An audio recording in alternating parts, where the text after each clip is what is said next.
Is it time to hire your first full-time recruiter? How do you know? What do you need to do to make sure that they're successful, and how might that evolve into a recruiting department? Tiffany Williamson, owner and president of Navigate Realty, breaks down the recruiting and onboarding systems that have driven their growth to hundreds of agents in multiple markets and a $1 billion sales pace.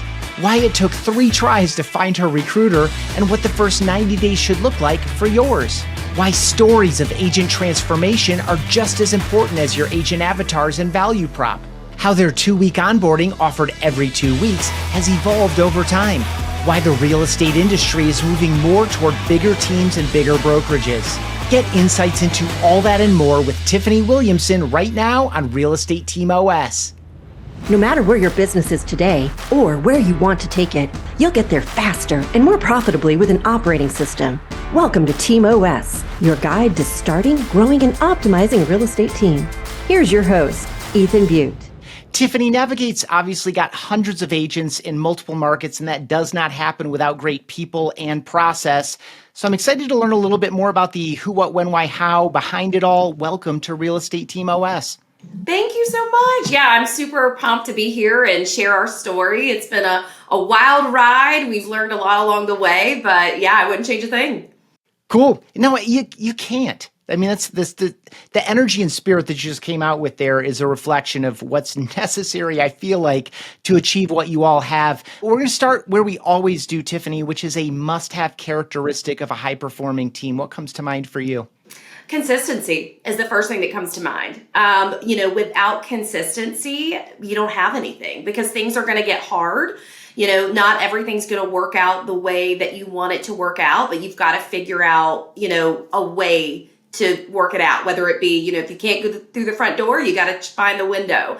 And I feel like with our team, we do a really good job of looking at problems and saying, hey, we tried this, but let's figure out a different way because it's not working. And that consistency has really, one of the main reasons why we are where we are right now.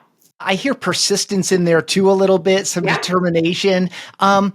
Is this just kind of how you've always carried yourself? And so as you started bringing people around you in your real estate business, that kind of carried on culturally? Or was this like a formal declaration one day of like, we're not going to experience that again. We're doing this with persistence and consistency. How did that come to be? If I expect that it's probably a cultural element within Navigate.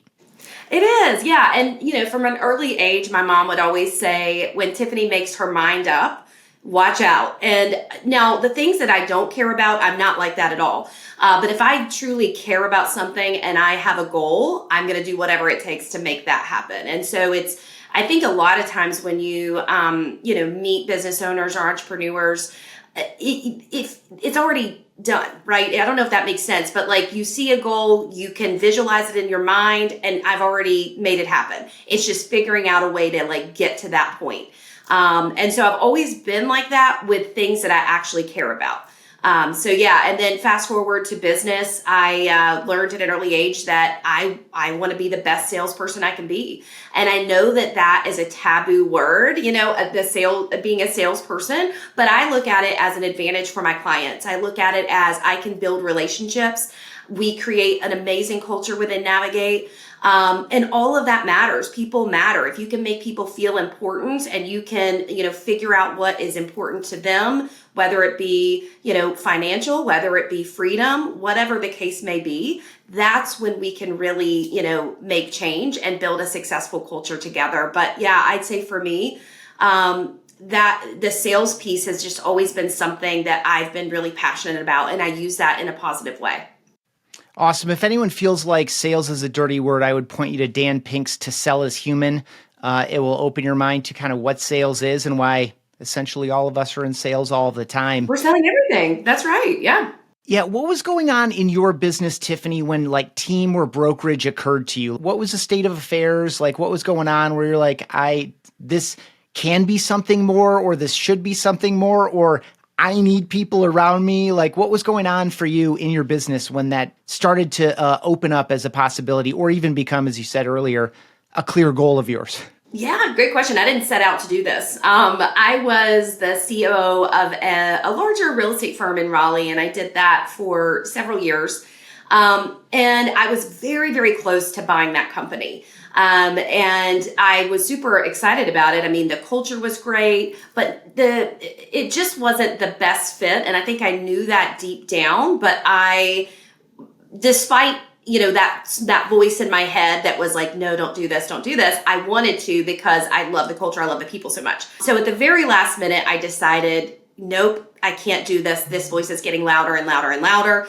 And so I said, no, I cannot buy the company, but I will help facilitate this sale. I will do whatever I need to do to make this a success for you. So I did help, do that. And in August of 2018, I started Navigate. My husband, Brandon, and I, and actually Navigate was around before that because we were at the coast. Brandon and I were investors, and we would allow agents to dual affiliate because we had a lot of agents from Raleigh that went to college there, used to live there or whatnot, had a client base there. So that's what Navigate was for. But Navigate was never, when we bought that domain name, it was never like supposed to be our business, right? But yeah, in August of 2018, I had to reinvent myself a little bit because I was so caught up in this is who I was at this job. And I thought, that was going to be my retirement. Honestly, I loved it. And so I had to figure it out. So I took a couple of months to figure it out. And then I started full throttle January of 2019 at Navigate. And we just started to grow and grow and grow. And then one day I sat back and I thought, oh man, this is really going to be something. But it was me selling it first. Monica, who's been on our team since the very beginning, she was, she has sat on every seat in the bus at Navigate. Transaction manager, first buyer's agent, transaction manager, broker in charge, numbers. Now she pays the agents, head of the compliance department now. Christy, our COO, started with us about 4 years ago. Same situation. And so we all were wearing so many hats. And it was just an exciting time, but we were just head down doing the work. And then we realized, wow, this is something special. Why indie brokerage for you versus, the Williamson Group brokered by somebody else? And what were some of the considerations there? What advantages, disadvantages? How do you think about all that, particularly for someone who's trying to make that decision for themselves? Yeah. And what I'll say is there's no right answer to this, right? But I will say what is true to me. I was at the firm I was at. One of the core reasons why I did not purchase the company is because they were attached to a franchise, and the franchise fee was a lot. And what was happening is we had a retention problem because people were getting better splits and better value at other firms. And I just saw the industry changing, right? I saw it changing in a big way. And I thought, this is not the future of real estate. And so for me, and not only that, the technology that we were given for free, all of those things weren't great, but we had to sell it to the agents, right? And I just have a hard time doing that when I don't love it. So that was a real challenge for me. And then we were also supplementing, because that technology wasn't great, with other things that cost more money. And so it was never even in the cards for me to partner up with a franchise. My experience was not great with it. It was for other people, right? So my story doesn't mean that it's the same for everybody, but for my personal experience, I was just never going to do that again. What I love about being an independent brokerage, we get to choose our own technology. If I want to, most recently, we just implemented a sliding scale for our agents. We didn't have to look at our franchise fee. We didn't have to have this big, community debate about it and how that's going to impact. We said, you know what? We want to reward the agents, and that's what we do. We can give back to the agents. They can build teams. They can do whatever they want to do under our umbrella, because at the end of the day, we get to control that. And so for me, that was most important. It was able to just be able to allow the agents to stay and grow and have a successful career in real estate with us. Good. Yeah. I mean, that tracks with we have had some of that feedback in recorded conversations on the show, including we were using our own tech anyway. We had our own culture anyway. It didn't make sense to continue paying, $250,000, $500,000 a It's like, year. yeah, especially Uh, when you get to a certain size, it's crazy. Yeah, Yeah. And then speed and flexibility are the two other ones I've heard a lot is like I had a lot of absolutely. ambition and some of the constraints that I was operating in, even if it's just approval layers, I could maybe get it approved, but I had to like, I don't have time for that. So, Yeah. so set us up like as we record this in the back half of 2025, what is Navigate Realty today? And you can characterize it however you like, market size, structure, culture, anything you want to share about Navigate, I would love to hear. Yeah, a couple of highlights. We're on track to do $1 billion in sales this year, which I'm pumped about.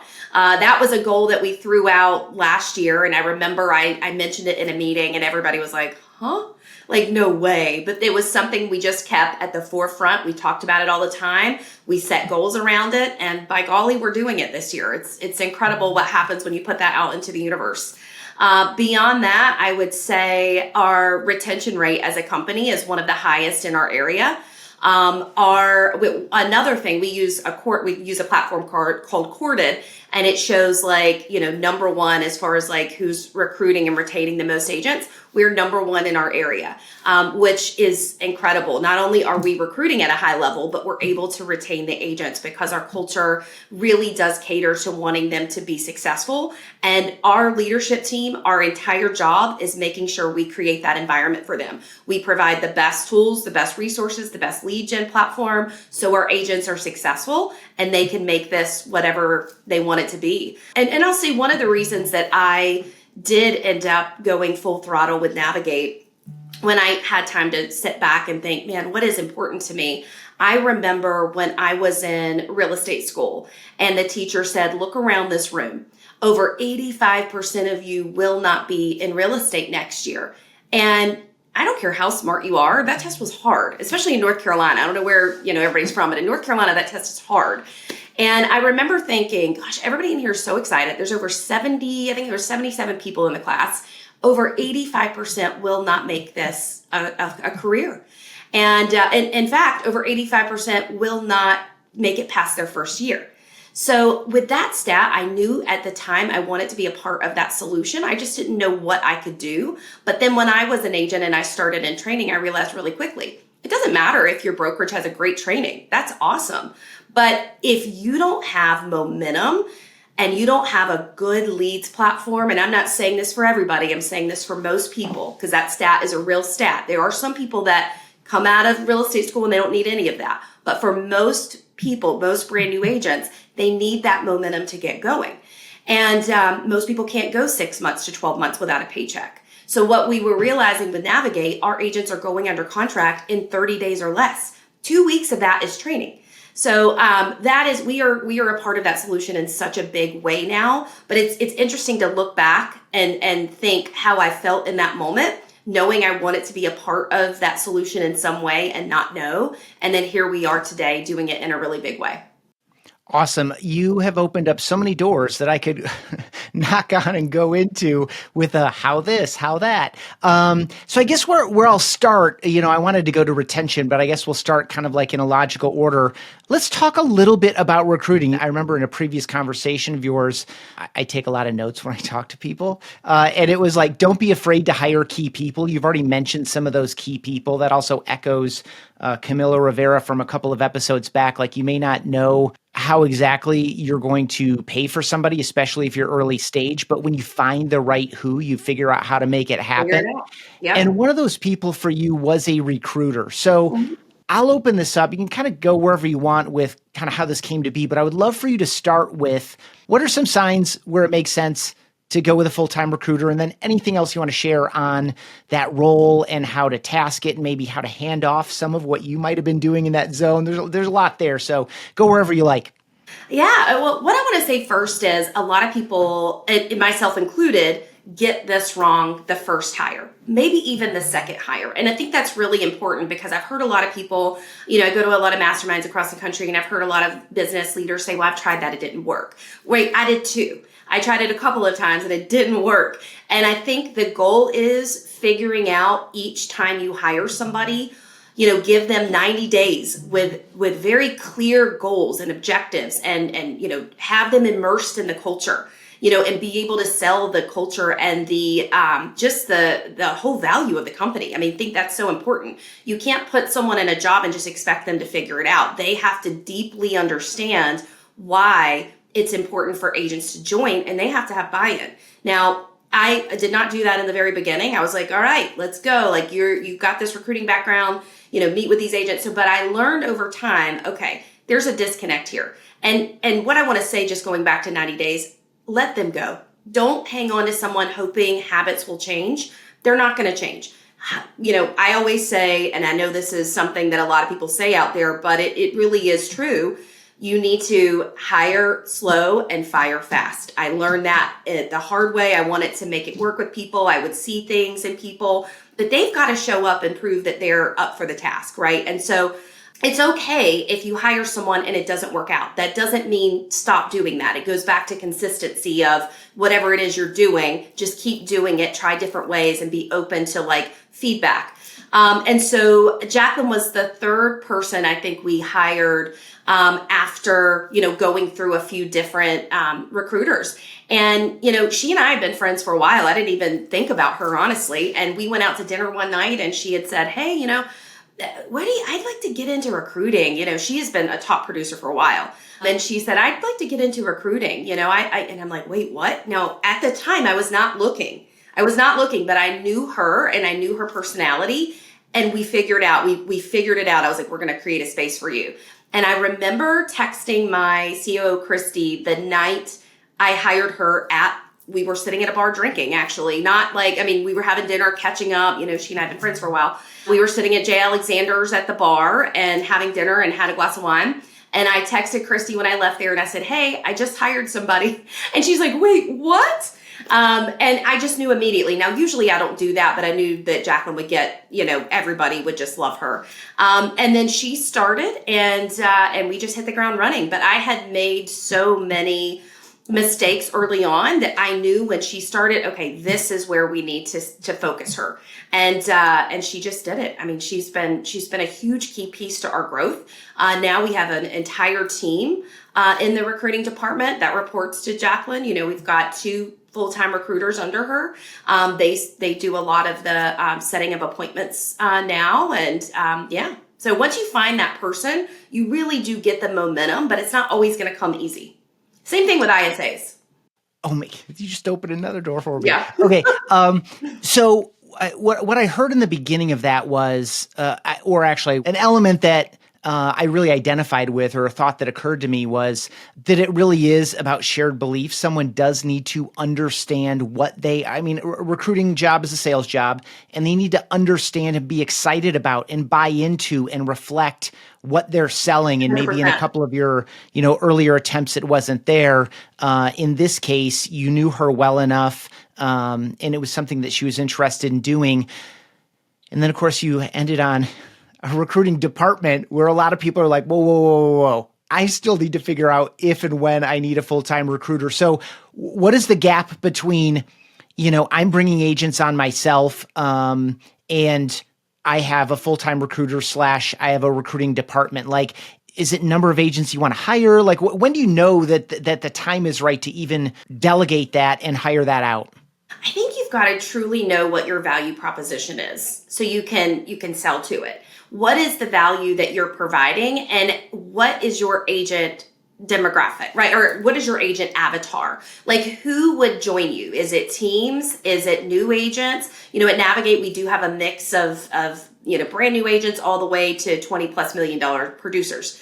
But it didn't always start out that way. We've grown as a company and, are able to diversify that now. But I think when you're first starting out, you need to understand who your target audience is. Because if you cast such a wide net, you're not going to get everybody that you want. You may have an issue with retention. So you need to start very narrow. Who are the people that would benefit from joining your brokerage? And if you can define that, then it's time to hire a full-time recruiter. Now, I look at this as people are like, oh, I don't want the salary. So whatever the salary is, you think about that for 12 months, but you're really hiring this person for 90 days. And if they are starting to add to the bottom line, so figure out whatever that salary looks like, whatever the bonus structure is you want to provide to this person? How many agents need to be recruited? How many agents need to have a sale, and within what time frame for that position to make sense? And you'll be able to identify that early on. It's some fixed, some variable. It's not as big a risk as it looks like on its face, because you're going to hire slow and fire fast. We already have a couple of elements of that 90-day experience.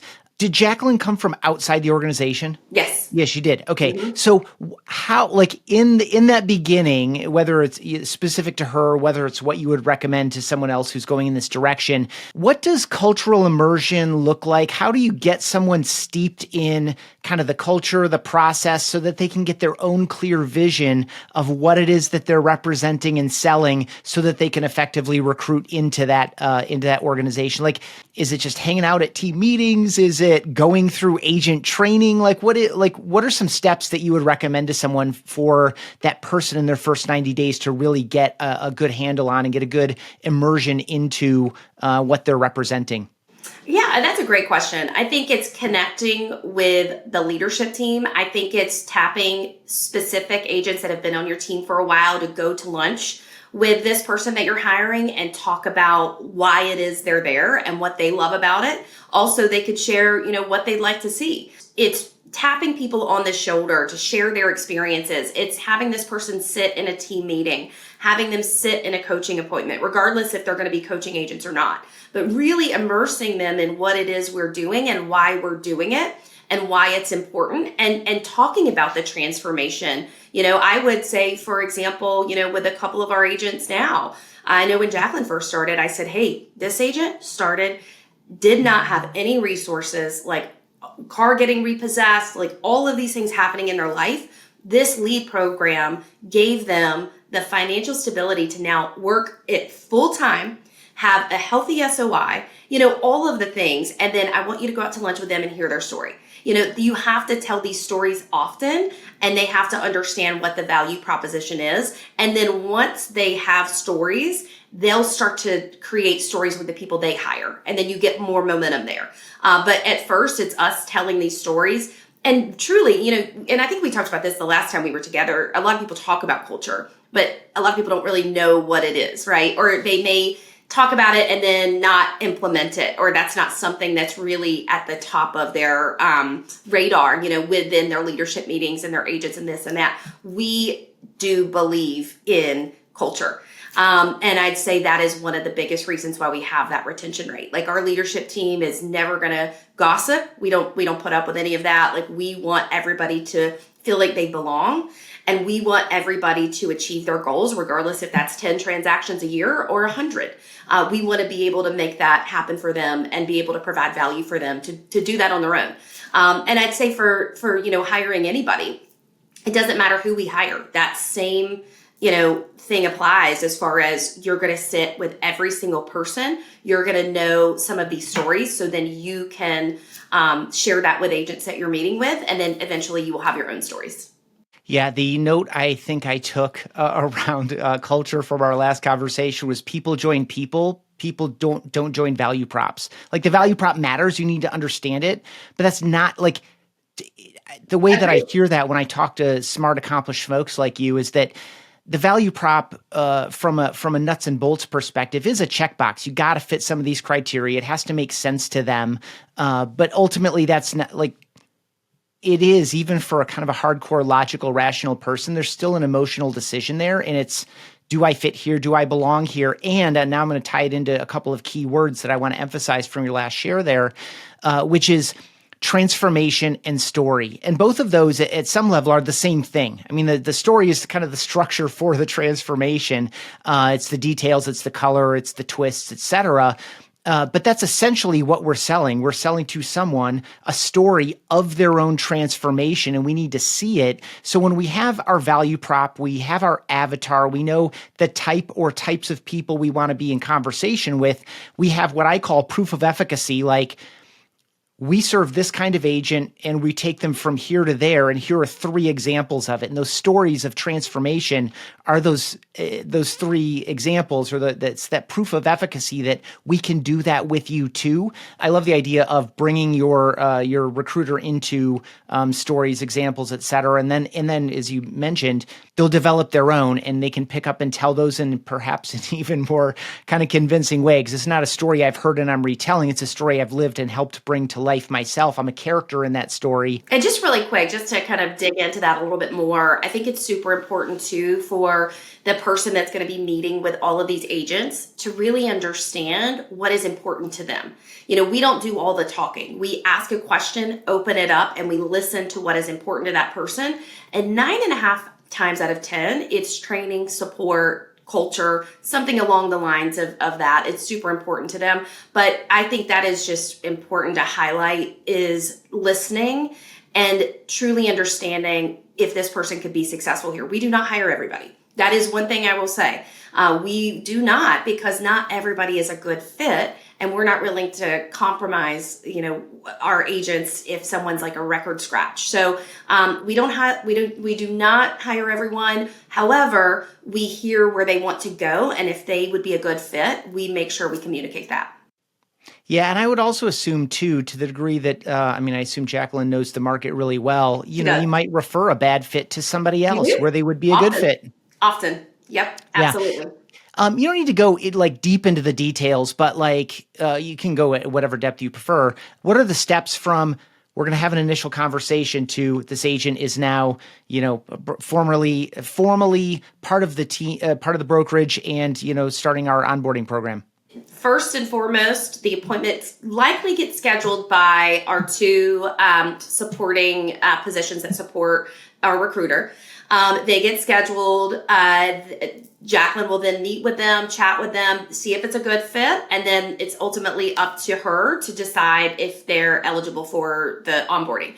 We have an onboarding every 2 weeks. The onboarding is 2 weeks long, and so we do our best to fill those, as much as we can. And then we have the training director, Brittany, who is in charge of all of our trainings. And then it's Jacqueline's job to, get agents to the training, and then Brittany's job to make sure that we're very focused on helping them get under contract in 30 days or less.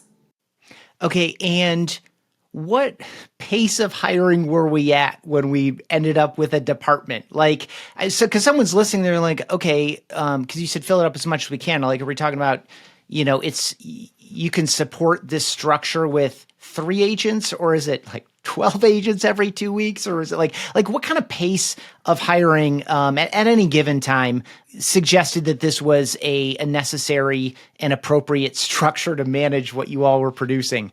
I just saw it, honestly. And I went and chatted with our recruiter about it. And she's like, I think I'm good. But I could see it in the background. She's going to get overwhelmed. I don't want her burning out. We're just going to do it. So I ran an ad for someone who does not have real estate experience. This lady, she's awesome.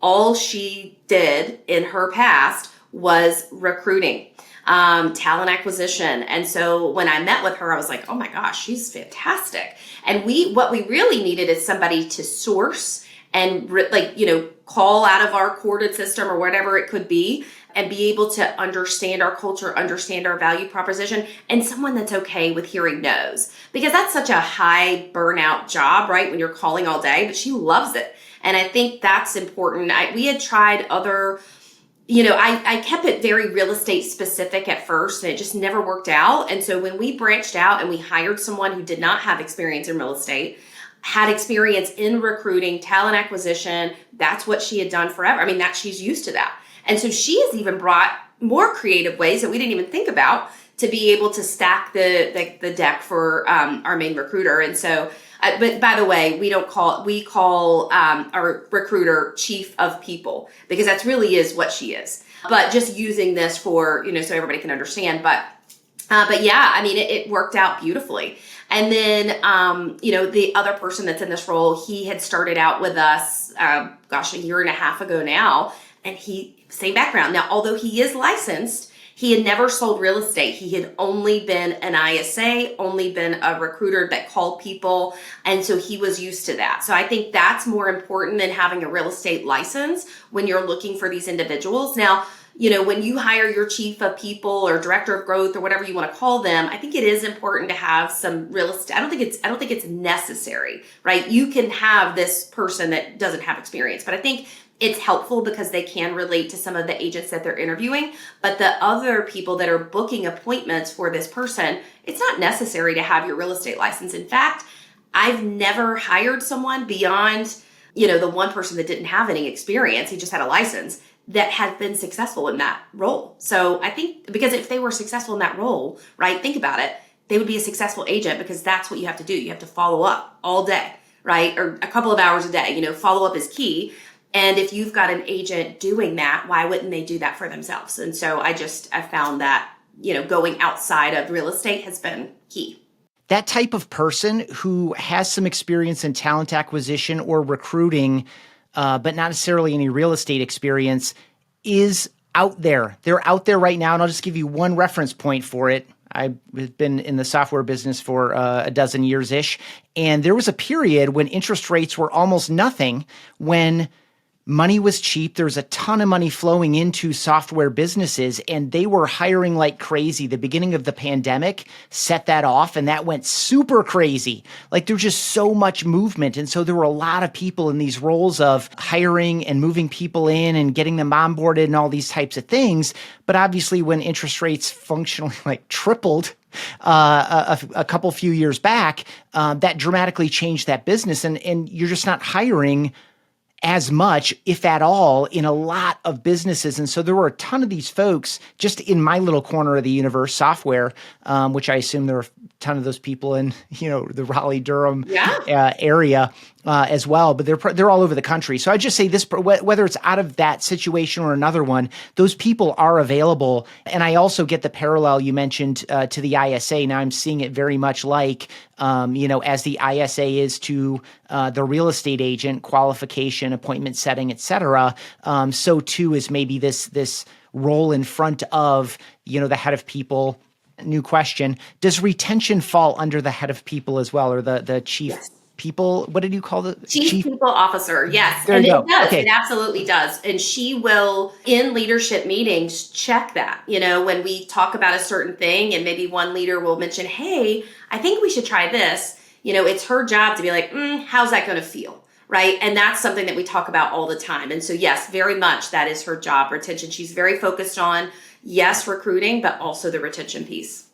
Yeah. Okay. So we established that people join people, that culture matters a lot. I'm going to kind of double into that a little bit more, but take it to the other piece that needs to be there, kind of like the way the value prop needs to make sense. Like I can love you, but if it doesn't make any business sense for me to partner with you and join the brokerage, then it doesn't make sense. Yeah. Likewise, I can feel really great about joining the organization. I heard some good stories of transformation, but ultimately, if I don't get ramped up and into production, it's just, it's still not going to work for me. This is another like checkbox element. So talk a little bit about, this, okay, now I'm committed. You already mentioned a story of like people, getting into,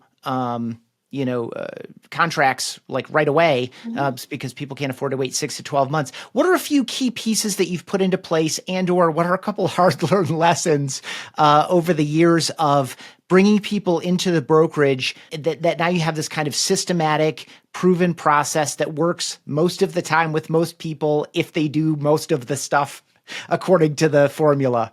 And are we speaking of someone who may be falling short and not having that specific? No, just like what did onboarding look like before versus what does it look like today? What are some tips around like how to make sure that people make this transition well and start getting some of the value and benefit that they were hoping for and expecting in hearing stories of transformation? So we're on version 3.0 of our onboarding and training. Okay, Give us a snapshot of the three versions and maybe yeah. what sent you from V1 to V2, V2 to V3. Well, I was always very passionate because I learn through action, right? And so for me, when we talked about onboarding and training, there had to be an element of inaction training, not just sitting in a classroom because most people don't absorb. So we've always been very focused on, you learn, you put that, into action, but then you go, if that makes sense. So you learn, prepare, do. That's a better analogy. But the version 1.0 was, I think you have to make space as an organization to make these mistakes. You've got to try things. You've got to see what works, what doesn't work. It's not always going to be rainbows and butterflies.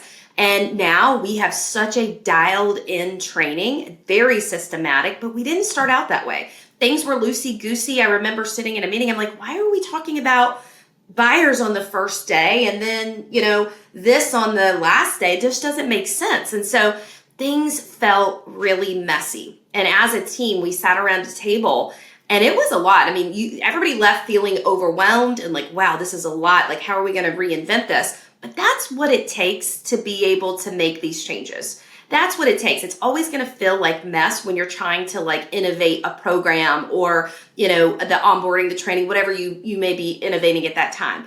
So we just kept going and kept dialing it back. One day we would tackle one subject and then say, this makes sense here. We'd put it on a board, so we could visualize and see it.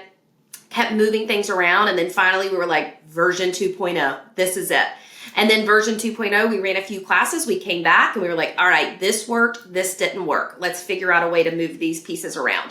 And now we've got a training that we will continuously reinvent for sure. But now we're looking at, platforms to support the in-person training, right? This is a real version 3.0. We're so proud of our training and onboarding. I'd put it up against anybody's. And the agents, we always make sure that we're getting feedback after. We send blind surveys. We want you to tell us the truth about how this is going. Because that's how we can get better. We don't have all the answers. We want you to tell us, what did you like? What didn't you like? What could we improve on? And I think you've got to take that feedback in order to innovate anything, and consider it. And so that's where we are now. But yeah, I'm super proud of how far we've come, but it did not start out that way. And I think, anybody listening to this today, give yourself a little bit of grace, just be proactive and determined that you're revisiting it. You may know it's not the best, but then, what does the best look like for you with where you are right now? And that's what I would keep going back to. I love that. I love so many elements of it, specifically be okay with what you have, with the ambition to make it better. In addition to being not just open for feedback, but going into, and I'll also pick up, you said almost any innovation could be pursued in this way.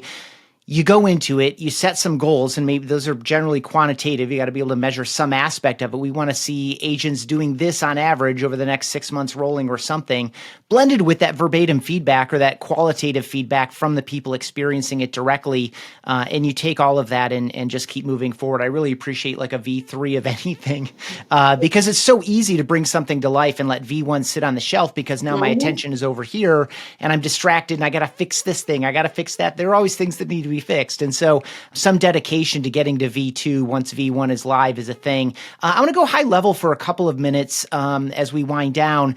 And in the beginning, you mentioned, I saw some of the changes going on in the industry and I knew, now I'm maybe not paraphrasing as closely, I knew I needed to do Navigate to be able to do to do things my own way in light of where I think kind of the industry's going. And I would love for you to give a little bit more color there. What have you seen about, the decade prior and what do you see coming over the next, 3 to 5 years that made you observe that there was a shift going on? What are some of the elements of the shift that people should be paying attention to? Yeah, I think, for me, when I first started, in real estate, I think the brokerage that you chose really mattered. And I don't think it does anymore. I really don't. I think the agent matters more than the brokerage. And that's just the reality of the situation. People hire people. They're not hiring your brokerage. And that transformation has been happening, but really and truly now, you can look at some of the players that have been, a big brokerage for a while in the industry. their numbers aren't doing that great because they haven't, innovated what their current structure is. And again, it does work for some people. This is just my opinion. And I saw the real estate industry going more towards like big team brokerages. And that was for me. I thought, man, like this is really happening and we've got to get in front of this. And so what I love about Navigate, and again, people aren't hiring because you work at Navigate. They're hiring you because you are a competent agent that they trust. Has nothing to, now we do our best to make you look good, have the best marketing, have the best that you can, have access to. But at the end of the day, it's up to the agent to win that business. But the one thing that I can say as far as the brokerage is concerned, we give the agent the brand awareness. Like we celebrate the agent on social media. Like it is, although we operate as a team, it's still very much the agents are independent and they are able to, if they want to create a logo, if they will, whatever they want to do, if they want to start a team, that's okay. Like we want them to go to the highest level that they can go to within Navigate. So we're here to help support them. And I think with that flexibility, it's been working so far. If anyone wants to go deeper on some of the topics that we covered, Tiffany is going to be joining me and a previous Real Estate Team OS guest, Jeffrey McGonigal, in a 90-minute recruiting workshop. We're going to do hands-on agent avatars, value props, marketing funnels. Where are we going to find the right people and bring them in, et cetera, et cetera. That's going to be at Unlock, and that is not very far away. Link down below if you want to learn more about that. Tiffany, before I let you go, I always love to close with 3 pairs of closing questions. You can answer one or the other, or both if you prefer. Some people do prefer both. What is your very favorite team to root for besides Navigate? Or what is the best team you've ever been a member of besides Navigate? I remember it would have to be back in my cosmetic days. Like we had such an amazing team. We were number one as far as like the events that we would do in the store. And we were a smaller brand. So that was such a big deal. And I have felt this at Navigate, but I will tell you the pride that I felt from like achieving those goals and the team around me. It's just something that it's tough to describe. So I would say back in the days of, probably almost 2 decades ago now, it was a really special team. And I'm so grateful I was a part of it. That's great. What is one of your most frivolous purchases, or what's a cheapskate habit you hold on to, even though you probably don't need to? I should be a cheapskate. I wish I was, so that I'll have to answer the other one. I would say one thing that comes to mind is I did recently purchase my first Chanel bag. So that was, I don't know if it was frivolous because they do hold their value, but I definitely wanted to, I'd always wanted one. I love it. I love the brand. I wore the makeup for years. And I would say that was a splurge that I was uncomfortable with, but I did it anyway. Really good. Was it a reward for something in particular? I hear that story a lot. Yeah, yes and no. I think so. Like, I very much work hard, like all the time. I'm always on. It doesn't matter if I'm on vacation. It doesn't matter. And I love it. Like I would not change that ever. But there was a milestone that we had hit, and I thought, you know what, if I'm ever going to do it, and by the way, it was secondhand, so I did not buy it brand new. It was much cheaper than what you would get in the store. But we went to this place in the Highlands, North Carolina. It's a beautiful place, but downtown they have this secondhand bag store. So my friend Tracy and I go in and it's in the window and I'm like, man, I just got the news that we hit this milestone. Why not? There may have been a drink involved, but I wouldn't change it. What does it look like? What are you doing when you're investing time in learning, growing, and developing? Or what does it look like? What are you doing when you're investing time in resting, relaxing, and recharging? Well, one of the things that we didn't talk about today, I'm an investor. My husband and I are investors. We own around 25 mostly short-term rentals.